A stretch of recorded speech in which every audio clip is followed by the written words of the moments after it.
Assalamualaikum warahmatullahi wabarakatuh. Alhamdulillahilladzi wa kafa wassalatu wassalamu ala ibadihil ladzina astafa wa ba'du. Ayyuhat talamid, marhaban bikum fil madrasah sanawiyah Surya Buana Internet Bimalang bil maddah Al-Qur'an wal hadis fil fasli ta'si wa fasli dars asani ma'al Ustadz Mabrur. Tayyib. Al-an hayya bina nabda' bi qiraati du'a at-ta'lim. Bismillahirrahmanirrahim. Raditu billahi rabba wa bil islami dina wa bi Muhammadin nabiyya wa rasula. Rabbi zidni ilma warzuqni fahma.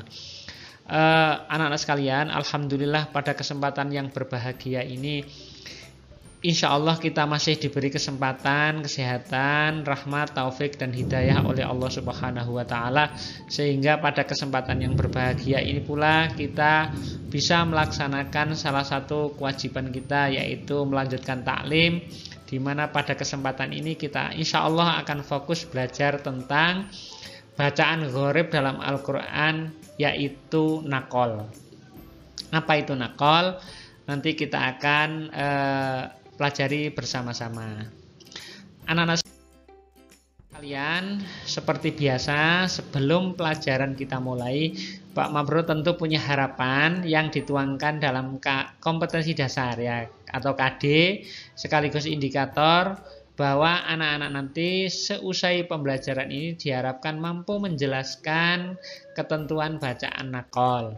Cara membacanya bagaimana, mengidentifikasi bacaan gharib dalam Al-Quran termasuk naqol, imalah, dan bacaan yang lain, utamanya naqol itu sendiri, dan yang paling utama adalah mampu mengimplementasikan dalam bacaan anak-anak setiap kali baca Al-Quran. Oleh karena itu, tujuan pembelajarannya adalah anak-anak harus mampu memahami arti naqol, memahami ketentuan bacaan, menjelaskan cara membaca naqol itu bagaimana, dan sekaligus mempraktekannya dalam kehidupan sehari-hari.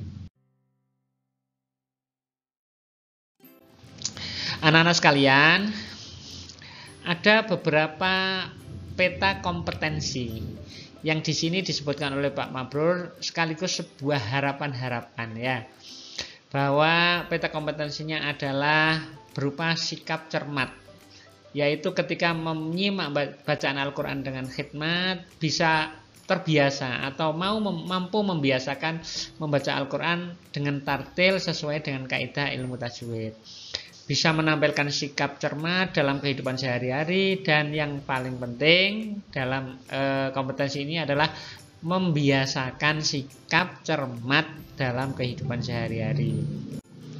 Secara kognitif atau keilmuan, seperti yang disebutkan di awal, bahwa anak-anak diharapkan mampu menjelaskan pengertian dari naqol itu sendiri, mengidentifikasi bacaan naqol, cara membacanya, menganalisis bacaannya, dan membandingkan bacaan-bacaan gharib dalam Al-Quran, utamanya yaitu naqol dengan bacaan gharib lainnya ya. Anak-anak sekalian, di depan kalian itu Pak Mabrur menayangkan gambar ya, yang itu ada dalam Al-Quran surat Al-Hujurat ayat 11. Nanti kalian bisa buka sendiri dalam Al-Quran. Di situ ada kata-kata bi'salis mul fusuk. Itu ayat ini sudah umum ya ini ya. A'udzubillahi minasyaitonirrajim. Bismillahirrahmanirrahim. Ya ayyuhalladzina amanu la yaskhar qaumun min qaumin asa ayyakunu khairam minhum wala nisa'um min nisa'in asa ayyakunna khairam minhun wala talmizu anfusakum wala tanabazu bil alqab bi'salismul fusuk. Nah ini bi'salismul fusuk ba'dal iman wa man lam yatub faulaika humul zalimun. Ada kata-kata bi'sal ismu. Nah, nanti bacanya bagaimana? Ini yang akan kita pelajari dalam bab bacaan naqol ya. Anak-anak sekalian, langsung saja kita masuk pada materi utamanya. Pengertian bacaan nakol. Nakol secara bahasa, nakol itu adalah berasal dari lafal nakola yankilu naklan. Nah, yang berarti memindah atau menggeser. Nakola itu hanya pindah atau bergeser, itu nakola ya. Secara istilah ilmu tajwid bahwa nakol itu adalah memindahkan harokat hamzah. Ingat-ingat, memindahkan harokat hamzah ke huruf mati sebelumnya, dan setelah itu hamzahnya dibuang. Ingat-ingat, perhatikan. Lebih jelasnya lewat contoh saja. Di depan kalian itu ada kata-kata bi'sal ismu. Bi'sal ismu memindahkan harokat hamzah. Hamzahnya mana? Ismu itu. Nah, bi'sal ismu ke huruf mati yang sebelumnya. Nah, itu kan lam alif ya, lamnya terus ada alif, lam alif. Nah, lam alif, kalau kita sering menyebut itu lam alif, pada itu ada lam sama hamzah ya. Nah, lamnya mati, bi'sal. Nah, bi'sal, lamnya sukun, lamnya mati. Yang hidup itu hamzahnya, yang kita bilang alifnya itu. Bi'sal, lamnya mati, i-nya itu hidup. Nah, nakol itu memindah hamzah yang hidup itu, harokatnya maksudnya, dipindah ke lam yang mati, yang ada sebelum hamzah.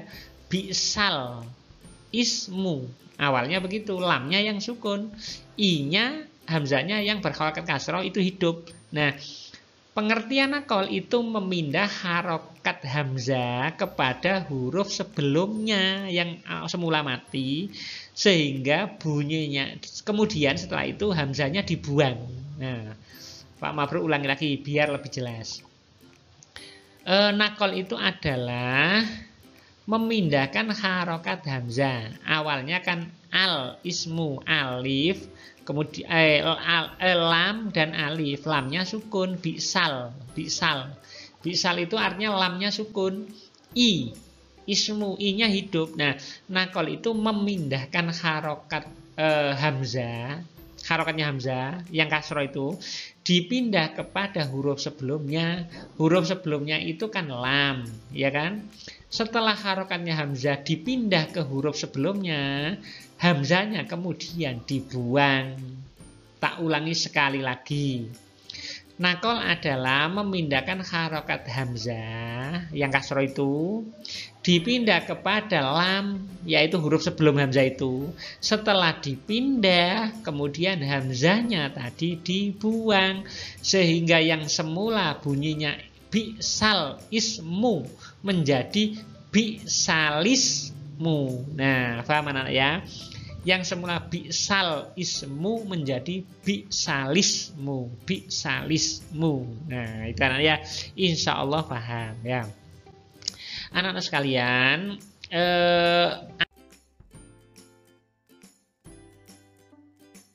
ayat yang terdapat bacaan nakol adalah ada dalam Al-Quran surat Al-Hujurat ayat 11 yang tadi sudah dibaca Pak Mabrur tadi itu ya. Mulai dari ya ayyuhalladzina amanu la yaskhar qaumun min qaumin asa ayyakunu khairum minhum, asa ayyakunu khairam minhum, wala nisa'um min nisa'in asa ayyakunna khairum minhun, wala talmizu anfusakum wala tanabazu bil alqab. Bi'salismul bacanya, tulisannya bi'sal ismu tapi bacanya bi'salis, itu namanya nakol. Sekali lagi, memindahkan harokat hamzah kepada huruf lam yang sukun sebelumnya itu, setelah itu hamzahnya dibuang sehingga berbunyi bi'salis. Bi'salismul fusuku ba'dal iman wa man lam yatub faulaika humul zalimun. Insyaallah bisa difahami. Dari penjelasan di atas bisa disimpulkan bahwa nakol merupakan salah satu bacaan dalam Al-Quran, bacaan gharib ya. Teorinya adalah, pengertiannya adalah memindahkan huruf hamzah ke huruf mati sebelumnya dan setelah itu hamzahnya dibuang. Nah, Ketahuilah anak-anak bahwa bacaan naqal dalam Al-Quran hanya ada satu, yaitu hanya ada dalam Al-Quran surat Al-Hujurat ayat 11. Cara membacanya semula bi'sal ismu menjadi bi'salismu. Nah, paham anak-anak ya? Mudah-mudahan paham ya. Renungannya adalah ayat yang ada di atas tadi. Silakan anak-anak membuka Al-Quran surat Al-Hujurat ayat 11. Kira-kira pelajaran apa yang ada di dalam ayat itu? Silakan tolong tuliskan yang singkat saja. Pokok-pokok poin yang paling penting saja. Kira-kira isinya apa di sana itu. Kemudian tulis di buku pelajaran kalian, difoto dan kirimkan lewat Google Classroom-nya kalian masing-masing. Demikian materi yang bisa disampaikan. Mudah-mudahan ada manfaatnya. Mudah-mudahan sukses terus, sehat terus, dan menjadi anak yang soleh-solehah semuanya. Billahi taufiq wal hidayah. Wassalamualaikum warahmatullahi wabarakatuh.